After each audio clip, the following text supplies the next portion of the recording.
If this is your first time coming across my videos, please remember to like, share, and subscribe and enjoy the video. The Ouija, also known as a spirit or talking board, is a flat game board marked with the letters of the Latin alphabet, the numbers 0 through 9, the words yes or no, and occasionally hello and goodbye. It uses a small heart-shaped piece of wood or plastic as a movable indicator to spell out the messages during a seance. Created in 1890 following the Civil War, people would use the board to seek answers about missing relatives that haven't been seen since the war. They would use the board in hopes that it would spell out their lost relatives' whereabouts or whether they were deceased or not. In 1901, Elijah Bond and William Ford took over the board game and started production of their own board and named it Ouija, Egyptian for good luck. In the early 1900s, people everywhere was using the board. Matter of fact, it became quite common for this game to be used, even for small questions such as, will I get the job at the factory? What people didn't realize is that they were talking to a demon that they had summoned while playing the Ouija board. People started to become obsessed and addicted to talking to the spirit they had summoned. Multiple people would report of a demon named ZOZO being unleashed from the spirit board. He would inflict physical pain and mental anguish on the people who so happened to summon him. He's a demon from the pits of hell. He'll start off playing along, pretending to be deceased relatives and answering simple questions to gain your trust.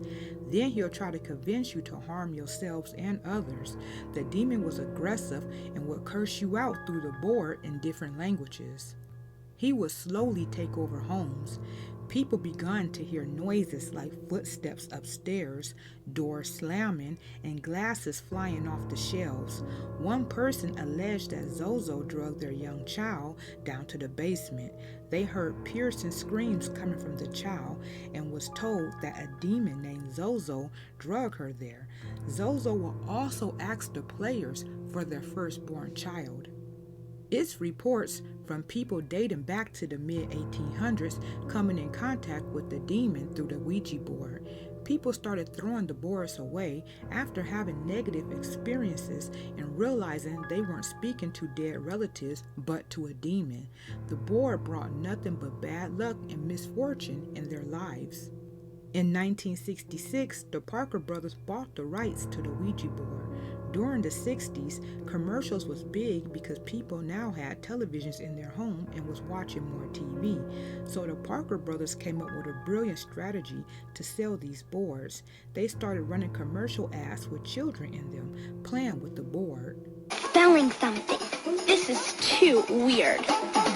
Go ahead. Ask another. Ask. When you think of children, you think of innocence. This strategy made the game look harmless. The commercial depicts children asking playful questions like, will my crush ask me out?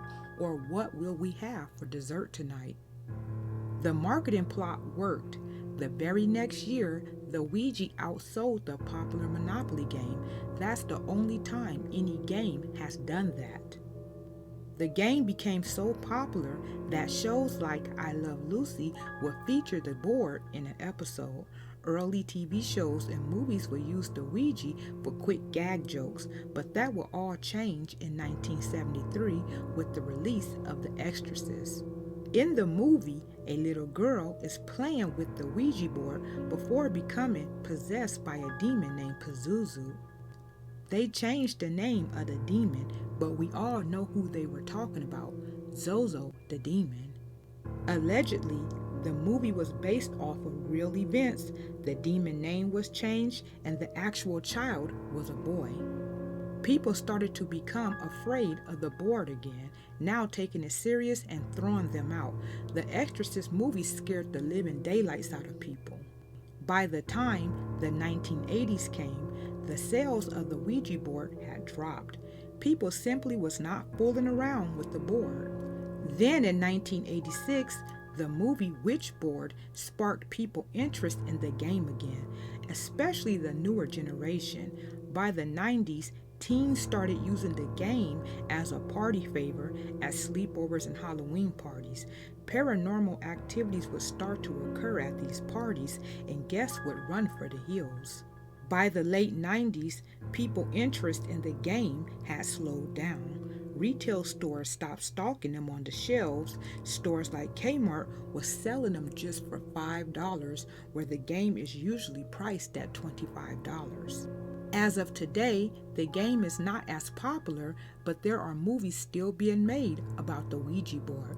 People have made their own versions of the game, like Charlie Charlie, and now with technology, you can download a version of the game right from your phone. The Ouija board, the gateway communication with the underworld, should be used with caution.